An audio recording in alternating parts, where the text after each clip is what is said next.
नमस्कार।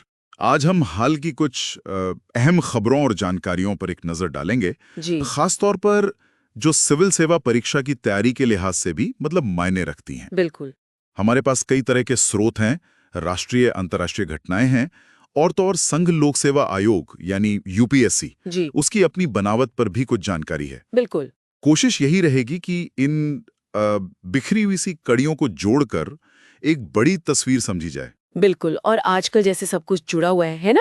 जैसे हम देखेंगे कि भारत की विदेश नीति, वो कैसे अलग-अलग मोर्चों पर आप कह सकते हैं संतुलन साधने की कोशिश कर रही है। हाँ, चाहे वो चीन के साथ दलाई लामा उत्तराधिकार वाला संवेदनशील मुद्दा हो, या फिर अमेरिका के साथ व्यापारिक खींचतान चल रही है वो हो। सही का।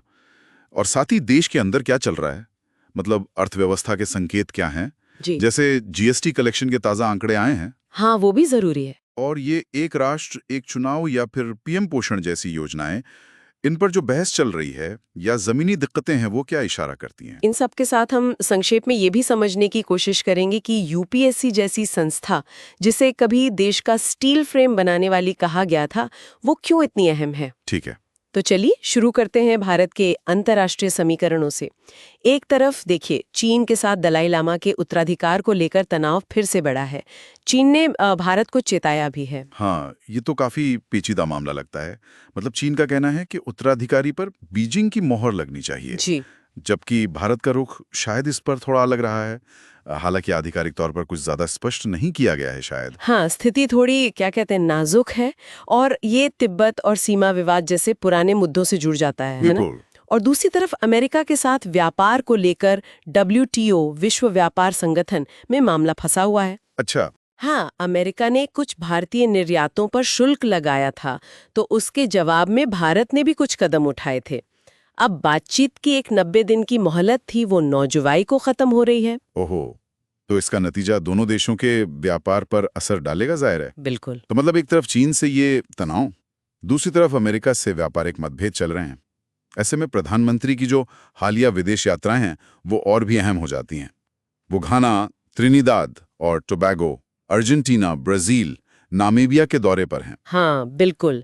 ये यात्राएं देखिए अफ्रीका, लैटिन अमेरिका और कैरेबियन देशों के साथ रिश्ते मजबूत करने की कोशिश है, खासकर ब्रिक्स जैसे मंचों के जरिए भी। ये दिखाता है कि भारत सिर्फ बड़ी शक्तियों पर ही नहीं, बल्कि जिसे हम ग्लोबल साउथ कहते हैं, उस पर भी ध्यान दे रहा है। सही। और इसी कड़ी में आप देखिए विदेश मंत्री की अमेरिका यात्रा और क्वाड बैठक, ये भी हिंद प्रशांत क्षेत्र में संतुलन साधने की रणनीति का हिस्सा है। अच्छा, चलिए अब जरा देश के अंदर की बात करते हैं। अर्थव्यवस्था के लिहाज से देखें तो जीएसटी कलेक्शन जून में 1.84 लाख करोड़ रुपए रहा। हाँ। ये पिछले साल से 6.2% ज्यादा है। तो ये कुछ राहत की बात मानी जा सकती है।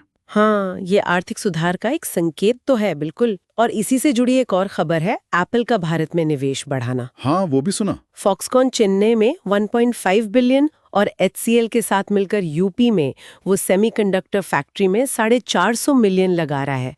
तो ये मेक इन इंडिया और पीएलआई योजना के लिए एक बड़ी कामयाबी है ना? हाँ, बिल्कुल। लेकिन सरकारी योजनाओं में शायद सब कुछ उतना ठीक नहीं चल रहा। जैसे पीएम पोषण, मिड डे मील योजना, उसमें फंड मिलने में देरी की खबरें हैं। जी। और कहीं-कहीं जातिगत भेदभाव की भी बात सामने आई है। हाँ, ये बहुत अहम योजना है, पोषण और बच्चों की पढ़ाई से जुड़ी हुई।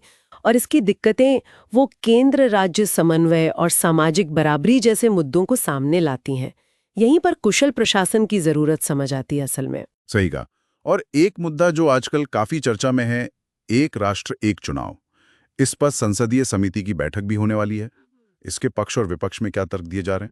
देखिए, पक्ष में तो कहा जा रहा है कि इससे चुनाव का खर्च कम होगा और नीतियां जो है वो लगातार चलती रहेंगी, बार बार आचार संहिता नहीं लगेगी। लेकिन सवाल ये भी उठते हैं कि क्या इससे राज्यों के अधिकार कम होंगे, और क्या ये व्यवस्था लागू करना व्यवहारिक रूप से आसान होगा? ये संघीय ढांचे से जुड़ा एक बड़ा सवाल है। हाँ, ये तो है। और इन सब नीतियों और योजनाओं को लागू करने और देश चलाने के लिए ही तो एक मजबूत प्रशासनिक तंत्र चाहिए। यहीं पर यूपीएससी की भूमिका आती है, ठीक है ना? बिल्कुल बिल्कुल। यूपीएससी, जैसा हमने कहा, एक संवैधानिक संस्था है। अनुच्छेद 315 से 323 में इसका प्रावधान है। हाँ। 1926 में पब्लिक सर्विस कमीशन के तौर पर इसकी शुरुआत हुई थी और आज़ादी के बाद ये यूनियन पब्लिक सर्विस कमीशन बना।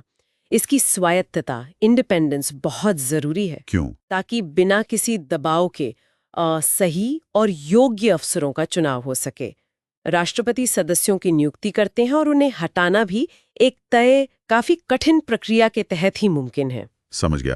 तो संक्षेप में कहें तो चाहे वो अंतर्राष्ट्रीय कूटनीति हो या व्यापारिक समझौते हों या फिर पीएम पोषण जैसी जमीनी योजनाएं हों, इन सब को संभालने के लिए जिस स्टील फ्रेम की बात सरदार पटेल ने की थी, उसे चुनने का काम यूपीएससी करता है। सही। आज की चर्चा में हमने देखा कि ये सभी मुद्दे कितने जटिल हैं और कैसे एक दूसरे से जुड़े हुए हैं। हाँ, आज हमने भारत चीन और भारत अमेरिका संबंधों की ताज़ा स्थिति देखी, जीएसटी और एप्पल निवेश जैसे आर्थिक संकेतों पर बात की, पीएम पोषण और एक राष्ट्र एक चुनाव जैसी नीतिगत बहसों को समझा और साथ ही यूपीएससी के संवैधानिक महत्व को भी संक्षेप में जाना। ये सारी जानकारी देखा जाए तो सिर्फ तथ्यों का संग्रह नहीं है, ये दिखाती है कि कैसे अलग अलग घटनाक्रम मिलकर देश की दशा और दिशा तय करते हैं। और जाते जाते एक सवाल सोचने के लिए छोड़ते हैं। जरूर। जब हम यूपीएससी जैसी संस्था की स्वायत्तता और उसके काम की अहमियत को समझते हैं, तो क्या ये हमें आज चर्चा किए गए शासन, नीति और यहाँ तक कि कूटनीति के मुद्दों को देखने का कोई नया नजरिया